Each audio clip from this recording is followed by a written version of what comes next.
کا کچھ بھی بوجھ اٹھانے والے نہیں۔ کچھ شک نہیں کہ یہ جھوٹے ہیں اور یہ اپنے بوجھ بھی اٹھائیں گے اور اپنے بوجھوں کے ساتھ اور لوگوں کے بوجھ بھی۔ اور جو جھوٹ یہ لوگ گھڑتے رہے قیامت کے دن ان کی ان سے ضرور پرسش ہوگی۔ اور ہم نے نوح کو ان کی قوم کی طرف بھیجا تو وہ ان میں 50 برس کم 1000 برس رہے۔ پھر ان لوگوں کو طوفان کے عذاب نے آ پکڑا اور وہ ظالم تھے۔ پھر ہم نے نوح کو اور کشتی والوں کو نجات دی اور کشتی کو اہل عالم کے لیے نشانی بنا دیا۔ اور ابراہیم کو یاد کرو جب انہوں نے اپنی قوم سے کہا کہ اللہ کی عبادت کرو اور اس سے ڈرو، اگر تم سمجھ رکھتے ہو تو یہ تمہارے حق میں بہتر ہے۔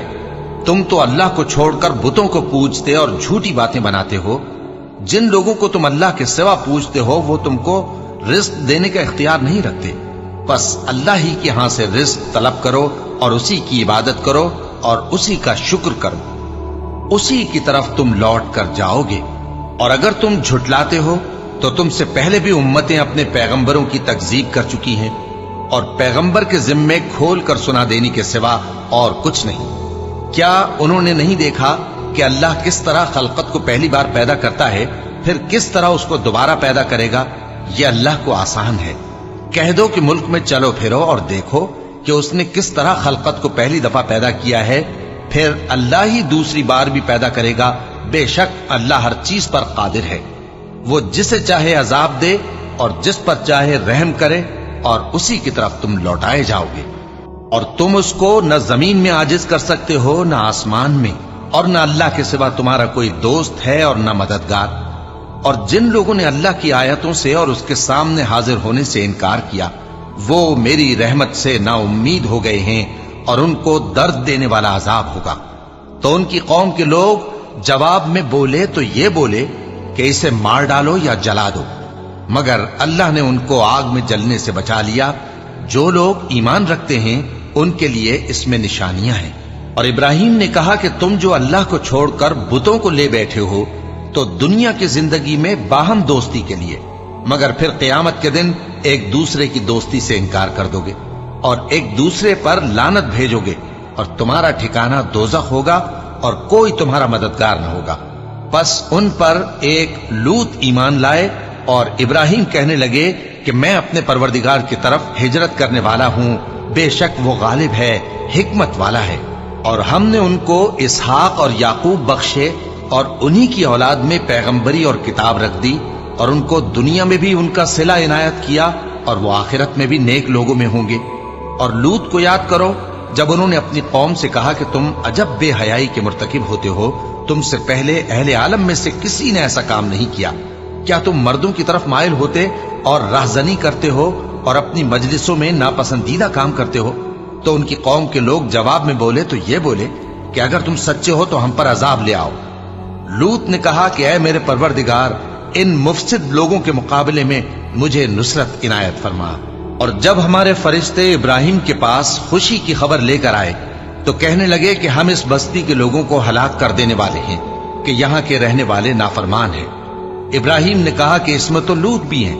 وہ کہنے لگے کہ جو لوگ یہاں رہتے ہیں ہمیں سب معلوم ہے، ہم ان کو اور ان کے گھر والوں کو بچا لیں گے، بجز ان کی بیوی کے کہ وہ پیچھے رہنے والوں میں ہوگی۔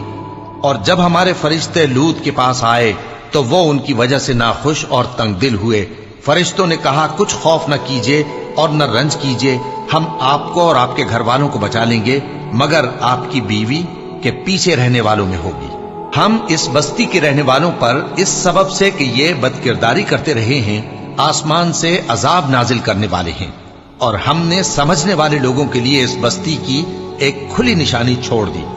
اور مدین کی طرف ان کے بھائی شعیب کو بھیجا تو انہوں نے کہا اے قوم، اللہ کی عبادت کرو اور روز آخر کے آنے کی امید رکھو اور ملک میں فساد نہ مچاؤ، مگر انہوں نے ان کو جھوٹا سمجھا، سو ان کو زلزلے کے عذاب نے آ پکڑا اور وہ اپنے گھروں میں اوندھے پڑے رہ گئے۔ اور عاد اور سمود کو بھی ہم نے ہلاک کر دیا، چنانچہ ان کے ویران گھر تمہاری آنکھوں کے سامنے ہیں۔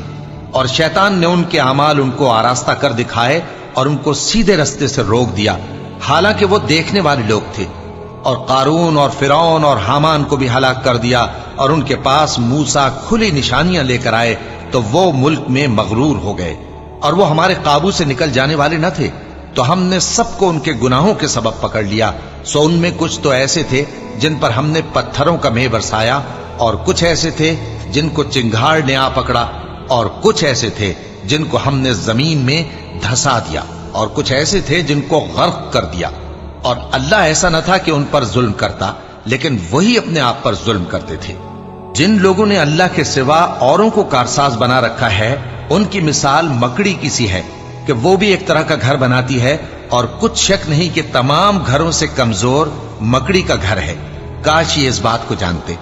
یہ جس چیز کو اللہ کے سوا پکارتے ہیں، خواہ وہ کچھ ہی ہو، اللہ اسے جانتا ہے، اور وہ غالب ہے، حکمت والا ہے۔ اور یہ مثالیں ہم لوگوں کے سمجھانے کے لیے بیان کرتے ہیں، اور اسے تو اہل دانش ہی سمجھتے ہیں۔ اللہ نے آسمانوں اور زمین کو حکمت کے ساتھ پیدا کیا ہے، کچھ شک نہیں کہ ایمان والوں کے لیے اس میں نشانی ہے۔